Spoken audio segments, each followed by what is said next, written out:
Dawn? Hello. Good afternoon or good evening your time. Thank you so much for having me. I'm really delighted to join this conversation. And I really am looking forward to hearing also from the people on the line. So before I speak, I would love to just ask a couple questions of the people who are joining us today. If it's possible, using the raise hand functionality on WebEx, you should be able to see a little hand. Could you let me know how many of you currently work on networks? Oh, wow, lots of hands raised. Okay, excellent. And how many of you all feel like you have a good sense of when to tell that the networks, I guess unraise your hands now so I can tell the answer to the next question. Great.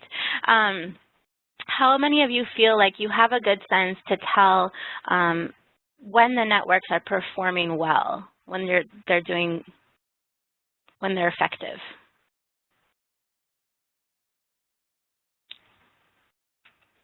It looks like a strong showing, so it sounds like eight or so. So it sounds like about the same number of people seem like they know basically how to tell when the network is effective and when it's working well. So that's great, and I'm going to be really interested to hear if the things that I share today resonate with you, or if you look at other elements than the ones I'm describing. So just to tell you a little bit about myself, I come to this network space with a communications background. I worked as a communications director for a nonprofit for a number of years, spent several years working at a major PR firm here in the United States, and have spent a lot of time in digital communications, and then came over to this organization where I work now called Netcentric campaigns. And we're a nonprofit organization. We work with foundations primarily in the United States, building networks focused on specific issues and advocacy. And I'm going to share a couple examples of some of the things we've done on this space. And I'm like I said, I'm very interested to hear what you all say, if this resonates with your work on networks, because I can tell already there's a lot of experts on the line. So I really appreciate your time. And I believe my presentation is being loaded, so I'm going to get started, but hopefully you'll be able to see the presentation under the tab that says NHS Dawn Arteaga. So as I mentioned, the organization I work for is a nonprofit, and our mission is to build advocacy networks. Sorry to interrupt. Are you able to share the slides on your screen whilst we're working to try and load them up? Is that possible? Sure. Yeah, I'd be happy to do that. That would be great if you could. Thank you very much, and sorry to disturb the flow of your session. No problem. Thank Let me just switch this over. Here we go.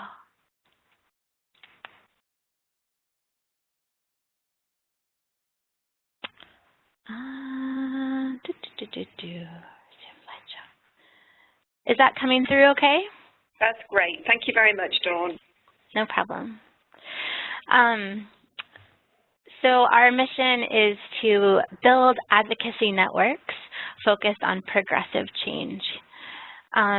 This work has started with our founder back in 2009, 2010, and some early papers analyzing organic networks really started this off, and we started questioning why nonprofits and issue-focused organizations weren't applying this same approach that was popping up in organic networks as people were connecting more online and making connections digitally. And as we looked at these organic networks, we were able to find some common elements across all of the ones that were working effectively and that were showing results in terms of advocacy and change. And the 7 elements I have listed here, I'm going to go into depth on them in a little bit and share an example from my own neighborhood on how some of those elements play out and actually can have a major impact. So I live in Washington, D.C., and in a neighborhood called Capitol Hill, which is known worldwide for its political nature, because this is where the Capitol building is. But when you live in the neighborhood, it actually feels a little bit like a small town. And there's a network among all the parents on Capitol Hill called Moms and Dads on the Hill, and it's shortened to MOS. And it takes place on Yahoo, and you can see here the main page. It's a very simple, very organic group of people. And like many neighborhoods, we have an annual parade on Independence Day here, and it's very small. There's a mixture of professional groups and local groups. Often there's just as many people marching in the parade as there are viewing the parade. And so you can see it's a nice wide swath of our neighborhood that comes out. And one of the groups traditionally was organized by this network, MOS, and they called them the Capitol Hill Princess Patrol. The idea being little girls could dress up like princesses and march with down the street in the parade in their neighborhood. Sounds innocent enough, right? Well, every year this group of marchers was a big topic of controversy among the MOS network. Moms and dads speaking out that this is really not the message we want to send to our girls. We want to be raising strong, self-reliant, intelligent girls, not girls that define themselves based on their glittery dresses. Other moms would write in and say, you know, what is this saying about gender norms? Is this the message we want to communicate?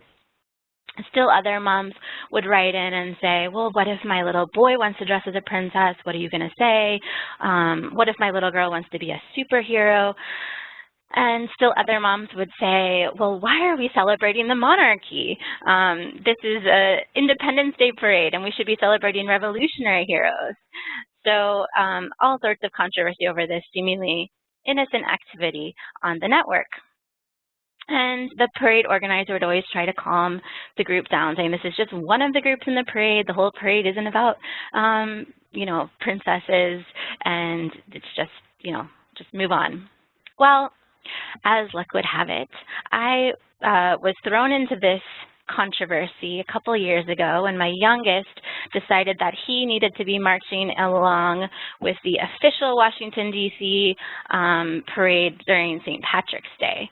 And I had to run into the middle of a major intersection to retrieve him when he started marching along with a troop of professional parade marchers. And ever since then, he'd been begging me, Mommy, when can I march in a parade? So I sent a note to the organizer of the Independence Day Parade asking if there was a group I could join, and he responded, well, no one has signed up to organize the Princess Patrol this year if you'd like to be the organizer, and gave me a word of warning that there's always this kind of controversy on the network every time someone tries to organize the Princess Brigade. Well, being a communications professional, I said, well, nothing a rebrand can't solve. So sent a slightly snarky note out to the network and suggested a rebrand to call it the Dress Up Brigade, gender neutral, anyone can wear what they will, just come. The idea is to let little children dress up as they will and march in a parade. So I got some similarly humorous remarks back from other folks. We organized a group and off we marched with our new group. Well, the reason that this really struck me as an interesting example of the strength of the network, of the MOS, was I could see one of the 7 elements that we've identified, common language, play out in real life. As we were marching down the street, I could pick out in the crowd who was a member of the MOS network and who wasn't, based on whether they were laughing at the joke and sort of got the inside joke that we had rebranded the controversial Princess Patrol to be the Dress Up Brigade. And as we marched down the street, even people I didn't know were smiling, laughing, yelling out, "Hey, nice rebrand," or "What happened to the Princess Patrol?" and joking with us as we marched down the street.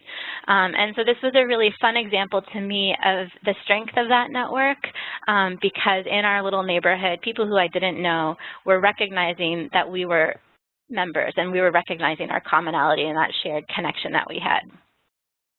This is kind of a silly example, I acknowledge that, but I think you could find examples for all of the other 7 elements that we've identified in strong networks. There's a wide range of actors. As I mentioned, the common language was the example I shared. The communications grid, you got a glimpse of the Yahoo group that we use, and it's a very flat, unmoderated, well, I would say self-moderated. If somebody breaks one of the protocols of the network, others in the network police them by calling them out. So one of the protocols is that people can't self-promote or sell things that they themselves offer. And so if anyone breaks that rule, they'll know it quickly. There's very easy feedback, open feedback.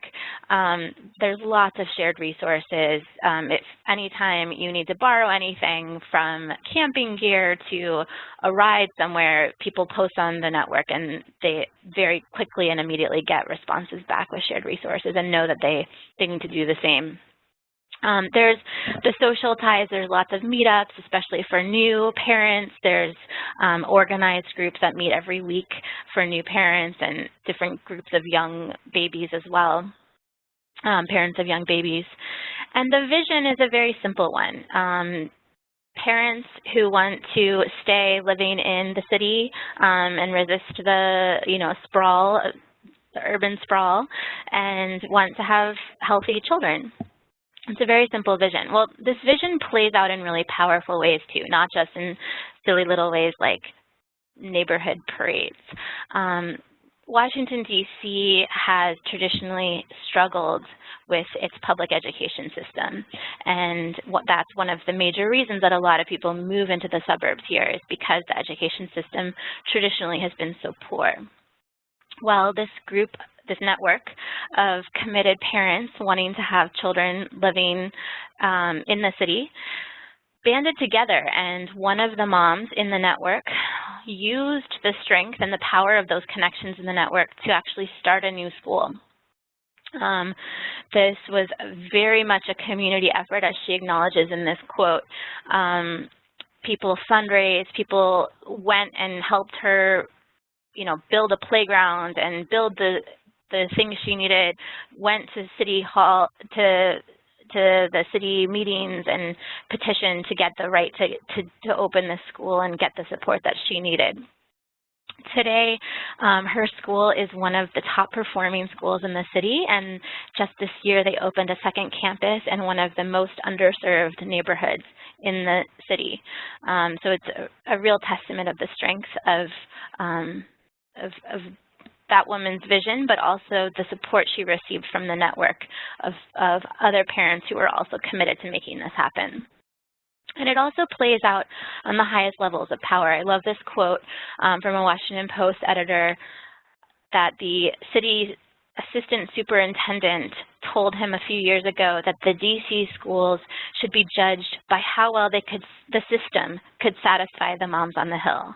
So you can see these kinds of silly transactions of sharing camping gear and participating in parades and teasing each other over controversy really pay out in powerful ways. They build those strong ties within the network, and it has real muscle and real power.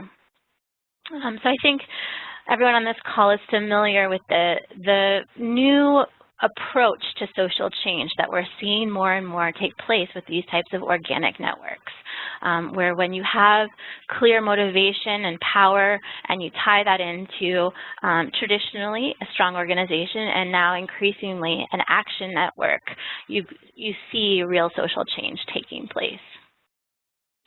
So as an organization, we look at we look at this very intentionally, and we work to deliberately build these types of strong ties in the networks that we build. In any network, you have a group of connected nodes. The networks we build, the nodes are people, and they're connected to one another by ties. Those ties could be strong or weak, depending on the presence of those 7 elements and how powerful they are. And then within those relationships within a network, there's a protocol. There's a specific set of standards that people are expected to operate under. As I mentioned in the MOS network, there's a protocol that you cannot sell personal things. You'll get called out, and you will learn very quickly never to do that again, as many realtors have been burned every time they try to promote their services among this group of parents. And then there are boundaries. There needs to be a clear understanding within a network who's in, who's out, what it takes to get in, and what it would require for you to be removed from the network at any point. And so when we look at these elements and when we're intentionally building these into networks, they naturally fall into 3 basic categories. So how strong are the connections between the people in the network? Are there good social ties? Do they feel like they have a social bond to one another? Do they understand that they're all cut from the same cloth? Is there a shared vision? That vision doesn't need to be a perfectly worded mission statement. It needs to be a broad shared sense that they're in this together, that by banding together, there can be the change that's desired and a sense of what that change generally looks like. Again, a lot of networks and coalitions are brought to their knees by people overthinking the vision and trying to wordsmith the mission statement. And this, in these types of effective advocacy networks, you don't need to have a perfect mission statement. You just need to have a shared understanding of what you're trying to accomplish. Is there a common language? Are people building those inside jokes, like I mentioned with the parade and the controversy over the Princess Patrol? Is there, are there some of those sort of things that help you identify who gets it and who doesn't, who's in the network and who isn't, that you can sort of see the boundaries based on the language that you're using with the people in the network? It's also really important to have diverse and distributed leadership. There needs to be a mixture of different types of people in a strong network. So do you have the people who are driving action and pushing for new things? You need those people, but you can't just have those people, or you're just going to be pulled in a million directions. You need to also have the weavers and the people who are building relationships and connecting different people to one another, the people who know everybody and know everybody's all the details about different people so that they can pull out those little details and connect people together, keep bringing them back together into a unit, even as the drivers try to push the network in different directions. Do you have strong operations support? Do you know that the network will function when it gets big, and will it support growth and will it support activity? So you need to have all these different types of players working and building. And then you also just need supporters. You need people who will just stand up, raise their hand, and fall in line when needed. These roles are not defined or not static, I should say. So somebody who's driving on one issue can certainly support on another issue. Or someone who's weaving on certain spaces can change into a supporter if they decide that they don't have as much time and they just want to be a little bit more passive.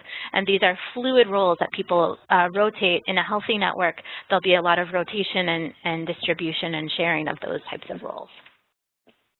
And then what are the tools that the network offers? Are there shared resources? Are people giving and taking? Is there a sense that if I share, I have a need, I know that the network will supply that need? As I mentioned with the MOS network, I was going camping last year and didn't have a tent, posted to the network, and immediately within a day got 3 offers to borrow a tent sleeping bag and other gear for my trip. So I know I can count if I have specific needs, I can go to that network and they'll be met. And similarly, I know that because I've received so much from that network, I want to offer things. And so I loan things out when possible. I give advice when it's asked, and share whatever I can offer to that network as well. Is the communications grid flat, smooth, free of hierarchy? If you need to jump through too many hoops to communicate with others, you're not going to do it. It needs to be a very flat and clear and open line of communications. And there needs to be multiple communications tools within a network, because not everybody uses the same technology to connect. And so there needs to be several options in a healthy network. And what are the feedback mechanisms? How transparent are the network operations with the members of the network? When are things working well and when aren't they working well? It's very important for this information to be distributed among the network in order for the network to be healthy, for people to understand when things are working and when they aren't. So all of these pull together, these three big categories and the 7 elements, into what we would consider an effective network. And I'll share a quick example before I pause for any questions or reactions when we've done this deliberately. So the Prevent Obesity Network is a network that Netcentric Campaigns launched in 2011 with support from the Robert Wood Johnson Foundation. It's currently run by the American Heart Association and is one of our proud examples of a network that we've built and then mobilized to another place where it can be used and be sustained by another organization. The idea here was back in 2011, First Lady Michelle Obama was coming out with her initiative to address childhood obesity, and increasingly foundations and nonprofits and school districts and cities around the country were really opening their eyes to this urgent need to address childhood obesity. And as this was happening, there was more investment into local initiatives to make changes, but there wasn't a unifying force for this movement. And so the Robert Wood Johnson Foundation identified this need and asked us to support them in building this network to tie the people working on the issue together and build relationships with them, and also connect them to a broader movement across the country of people willing to support the movement and push for change, and show national leadership the groundswell of support that was there to make change on childhood obesity. So you can see today there's more than 300,000 supporters and nearly 4,000 leaders working on this network. The leaders, like I mentioned, are the people working on childhood obesity. The supporters are just everyday people in this country willing to sign petitions, support, go to events, show that they are on board with this groundswell of support. As I mentioned, it's important to have a variety of actors, and we very deliberately reached out to a mixture of different types of people so that we could have all those different drivers, supporters, weavers, and people willing to support with operations as well to make the network strong. The people in the network participate in all sorts of activities including sharing resources, sharing advice, content, and working together on campaigns that are specifically targeted at making policy changes on childhood obesity. One of the ways we worked to build a common language was by having a leaders-only newsletter where we shared stories about different leaders and featured different leaders in the movement, and also gave them an opportunity to speak out on specific policy and help weave that language together through that communication. We also featured several different ways for people to communicate with one another. One was a map of the movement where any leader could log in and find contact information for leaders across the country and contact them directly through the map. It also helped them see how many supporters were in different districts. So if they were trying to pull together campaigns, they could see who they could draw on for those campaigns. There's also other communications tools, including email blasts, Facebook groups, LinkedIn groups, all that sort of stuff. In terms of feedback, we work to be very transparent with the leaders on when campaigns went well, when they hit challenges, and would have open calls for people to check in and share those points of feedback. Whenever we did a campaign, we shared what our goals were and shared how well we did on those goals. There are also some real-time statistics on the website that leaders could log in and view. In terms of shared resources, this was one of the things that over the years really adapted as people were using them. So there were some online courses, lots of list share opportunities. We found that people working on campaigns really wanted help building their lists, and so we intentionally built that large 300,000 supporter list so that we could share the information and use that list to help leaders on their campaigns and reach more people for those organizations, in addition to other tools that you can see here. And then we did a lot of things to build social ties. I think, you know, happy hours are mentioned a lot and sound frivolous and silly, but they're really important. It's very important to have those types of casual social opportunities for people to build strong relationships. And those are the things that bring people back together whenever there's conflict in the network or whenever there's a challenge. Having those strong social relationships across the network it can't be underscored. And then in terms of the vision, as I mentioned, there was never a formal planning session to come up with a mission statement. It was a broad mission to focus on ending the childhood obesity epidemic in this country. So one example of this network in action took place in 2013 when the Department of Agriculture requested some public input on their guidelines, and there was an open comment period. And so the network pulled together all sorts of different groups to draft the comment language collectively and push it out to the network. And they were able to get 200,000 people to show the Department of Agriculture they supported these new rules, and that gave the Department of Agriculture the political clout it needed to get it through Congress, which was never something that was going to be easy. And interestingly, the Department of Agriculture received, I think, something like 230,000 comments total. And so the fact that this network and its leaders were able to generate such a large percentage of those comments and that they were all favorable really made a big impact. Ultimately, they were able to move forward with implementing those guidelines, and today school meals in the United States are far healthier than they've ever been, in large part thanks to these new guidelines. So again, the 7 elements that we've identified are here, and I'm not sure if we have time for any comments or questions, but I really would love to hear from you all if this resonated or if you have thoughts. My contact information and email and our organization website is listed there, and I really appreciate the time that you've shared with me, and thanks, Georgina, for including me in this conversation.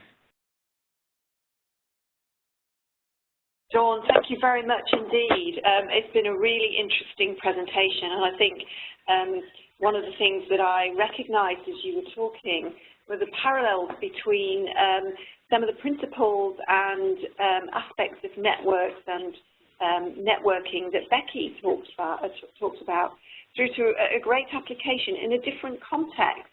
However, the 7 elements, I think, very much resonated with many of the elements and top tips that Becky shared with us. From my perspective, I'm really interested to ask you, of those 7 elements, which do you feel have been most important to pay attention to in making this work successful? That's a tough question. Well, I mean, you really can't have an effective network if you don't have all of them in place. I think, you know, a lot of people will say, I think a lot of times one of the challenges is people emphasize one too strongly. So I think a lot of times people will look at a communications grid and say, because I have established a way for people to communicate, I have a network. And we'd say, no, that's not the case. That's one of 7. Similarly, social ties, I think, is one that people often refer to. Because I have strong relationships with people, I have a network. And that's also not the case. So I guess actors would be the one if I had to pick one, because if you don't have the right people, you definitely can't have a network. But I would encourage network builders not to just focus on one of them or to put one higher than another, because you really do need to have a balance between all of them. Sorry, I kind of evaded the question, but. That's right. And, you know, a lot of the time through the work that we're doing currently with our network leadership cohort, because we're working predominantly at the moment with mandated networks through this program, what a lot of the people are saying and what we are assuming as well and kind of picking up is that to some extent, the people that find themselves in some of the more mandated program managed networks are there because they have been picked to go and work in this particular network. Rather than sometimes they have volunteered. So I think, you know, it's a really interesting conundrum, isn't it, when you're designing networks and thinking about who are the right people that we need in the tent, how do we make sure we get them? But equally, when we find people in the tent that perhaps are not really quite sure why they're there or actually may not have the energy and the appetite to be there, what is it we need to do to really engage and build energy and momentum to achieve the job or to do the job that we're there tasked to do. Yeah. Well, I would say the 2 things that stick out to me there are having the shared vision. So a vision can't be you're forced to be here or required to be here. That's not vision. It needs to be a self-directed vision. And the second one is shared resources. So when people start to see value and see that this network helps them do their job better, then they'll be motivated themselves. But if you're not proving value, it's going to be very, very hard to get your network to do anything for you.